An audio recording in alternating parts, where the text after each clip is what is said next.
बिस्मिल्लाहिर्रहमानिर्रहीम। अस्सलाम वालेकुम नाज़रीन, आप यूट्यूब चैनल देख रहे हैं। मैं इमरान खान हूँ। एक तो दबा के धांधली हो रही है पंजाब में, मुकाबला ही कोई नहीं, फिर भी धांधली हो रही है। उसकी वजह यह है कि लोग निकले ही नहीं वोट डालने के लिए। बहुत सारे पोलिंग स्टेशन से जर्नलिस्ट रिपोर्ट कर रहे हैं, वो बता रहे हैं जनाब कि यहाँ पर तो 5% लोग भी नहीं आए। जहाँ पे इलेक्शन था जरताज गुल की सीट पे या फैसलाबाद की सीटों पे, मियांवाली में, हर जगह पे लोग निकले ही नहीं वोट डालने के लिए, क्योंकि पाकिस्तान तहरीक इंसाफ की मकबूलियत बहुत ज़्यादा है और पाकिस्तान तहरीक इंसाफ का वोट है बहुत बड़े पैमाने पे। इमरान खान साहब जो है वो लोगों की इस वक्त दिल की धड़कन बने हुए हैं। तो क्योंकि उनके पास मकबूलियत है और उन्होंने बाइकआउट कर दिया तो उनका वोटर नहीं निकला। जब उनका वोटर नहीं निकला तो गहमा गहमी थी ही नहीं।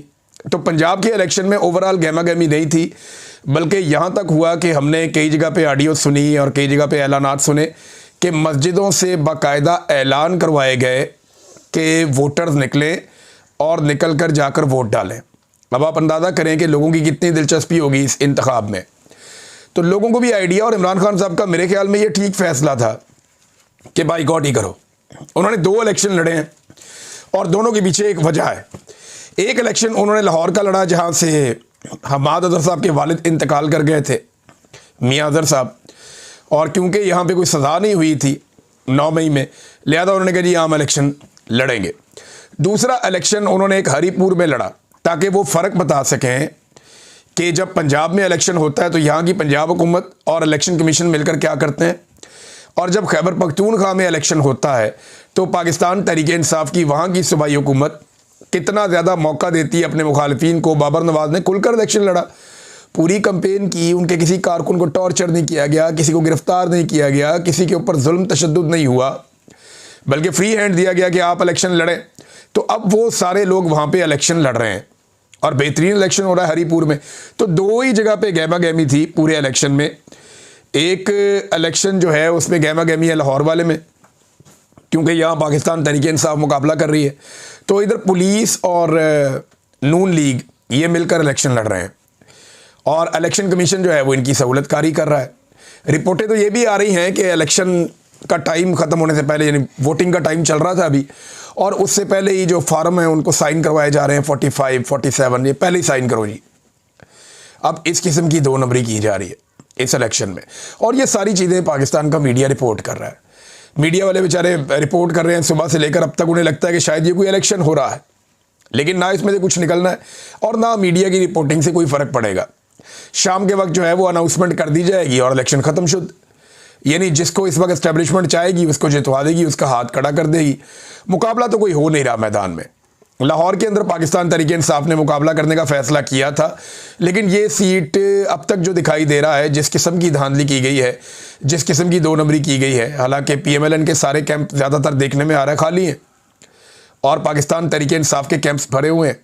लोग बहुत बड़ी तादाद में तहरीक इंसाफ के कैंडिडेट को वोट डालने के लिए बार बार निकल रहे हैं, लेकिन इसके बावजूद सीट मिलना मुश्किल है, क्योंकि एस्टेब्लिशमेंट ने तय कर रखा है कि इमरान खान साहब को देना कुछ नहीं है। अब ये हमाद अजहर साहब की और इनकी फैमिली की अपनी ज़ाती कोई मेहनत और कोशिश हो और पाकिस्तान तहरीक इंसाफ का वोटर इतने बड़े पैमाने पर वोट डाल के अपने वोट का पहरा दे दे तो शायद कोई चांस बन जाए, अदरवाइज़ यहाँ पे लगता नहीं है, क्योंकि रियासत तुली बैठी है कि उन्होंने पाकिस्तान में इंसाफ के साथ कोई चीज़ नहीं होने देनी। बहरहाल सिर्फ 2 जगह पे गहमा गहमी है, एक हरीपुर में और एक लाहौर में। बाकी जगह के ऊपर बिल्कुल उल्लू बोल रहे हैं, खामोशी है, सन्नाटा है। मस्जिदों में ऐलान करवा रहे हैं जनाब आओ आकर वोट डालो, और वोट डालने वाला बंदा इन्हें कोई नहीं मिल रहा। वो मिलना भी नहीं है, क्योंकि लोगों की दिलचस्पी इस वक्त इमरान खान की सियासत में है, किसी और की सियासत में लोगों की किसी किस्म की कोई दिलचस्पी नहीं है। अच्छा, एक और इंटरेस्टिंग बात मैं आपको बताता हूँ। पाकिस्तान तहरीक इंसाफ के साथ बदतरीन धांधली हुई। वैसे तो धांधली पाकिस्तान में इलेक्शनों के अंदर होती रहती है। 2013 में भी इमरान खान साहब ने इल्ज़ामात लगाए, 2018 में इमरान खान साहब के मुखालिफिन ने इल्ज़ामात लगाए। तो ये कहा जाता था कि 10 सीटें, 5 सीटें, 15 सीटें, इस किस्म की धांधली हो जाती है।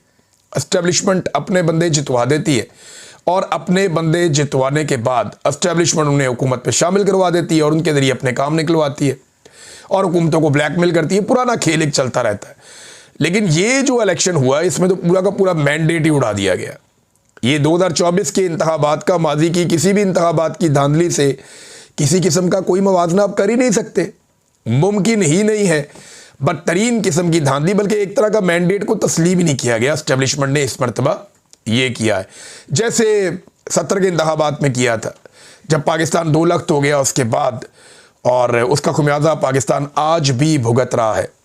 तो नादरीन, पाकिस्तान तहरीक इंसाफ ने पटिशन डाली थी सुप्रीम कोर्ट में कि हमारे पे धांधली होगी, पूरा का पूरा इलेक्शन ही चोरी हो गया। अब वो वफाकी आईनी अदालत में लग गई है।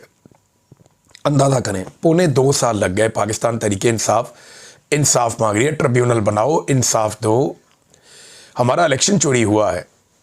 इस्लामाबाद के तीनों हलकों के अंदर जब नून लीग फंस गई तो जस्टिस तारिक महमूद जहांगीरी को ही फंसा दिया। तब से लेकर अब तक पूरा का पूरा इस्लामाबाद हाई कोर्ट का स्ट्रक्चर ही बदल दिया। पूरे की पूरी आईनी तरमीमें लेकर आ गए कि जनाब हमने अपनी हुकूमत नहीं जाने देनी। फिर इसी तरह आप देखें कि लाहौर के अंदर, बाकी जगहों के अंदर, जहां जहां पाकिस्तान तहरीक इंसाफ के उम्मीदवार जीते थे, किसी जगह पे भी इंसाफ नहीं मिला। और अब जनाब आईनी अदालत में ये समाअत के लिए मुकर्रर कर दिया गया केस कि तहरीक इंसाफ के साथ धांधली हुई।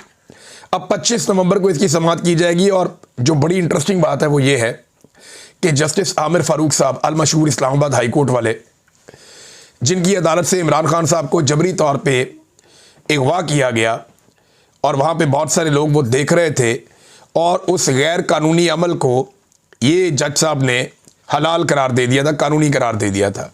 बाद में सुप्रीम कोर्ट ऑफ पाकिस्तान ने उसको उड़ा दिया था, पूरी दुनिया में मजाक बना था। वो वाले जस्टिस आमिर फारूक साहब जो इमरान खान साहब के केसेस लगने नहीं देते थे, वो वाले जस्टिस आमिर फारूक साहब जिन्होंने इंसाफ नहीं दिया, पाकिस्तान तहरीक इंसाफ को हमेशा उनसे शिकवा और शिकायत रही, वो जस्टिस साहब जो है वो समाअत करेंगे। उनकी सरबराही के अंदर जनाब बेंच बन गया। उस बेंच के अंदर और जजेस देखें आप, बड़ा इंटरेस्टिंग है ये। अली बाकर नजफी साहब, कमाल नहीं हो गया?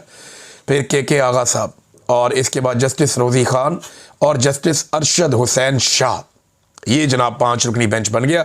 अब ये बेंच सुनेगा कि पाकिस्तान तहरीक इंसाफ के साथ धांधली हुई और किस तरह की धांधली हुई। नाज़रीन, पाकिस्तान तहरीक इंसाफ आहिस्ता आहिस्ता मोमेंटम पकड़ रही है एहतजाज का। होगा क्या, मैं आपके सामने पूरी पिक्चर रख देता हूँ कि अब होना क्या है और ये हुकूमत कर क्या सकती है। लेकिन इससे पहले मैं आपको एक स्टेटमेंट बताता हूँ जो फील्ड मार्शल आसिम मुनीर कई जगह पे ये स्टेटमेंट दे चुके हैं। और ये जो स्टेटमेंट है इसके बारे में फ़खरुर रहमान साहब जर्नलिस्ट हैं, उन्होंने बाकायदा एक इंटरव्यू दिया सियासत.pk को, और उसमें उन्होंने बताया जी एक जगह पे नहीं कई जगह पे मुख्तलिफ मकामात पर पाकिस्तान के फील्ड मार्शल आसिम मुनीर ये बात कर चुके हैं कि जब तक मैं फील्ड मार्शल हूं इमरान खान रिहा नहीं हो सकता। और ये बात ठीक है।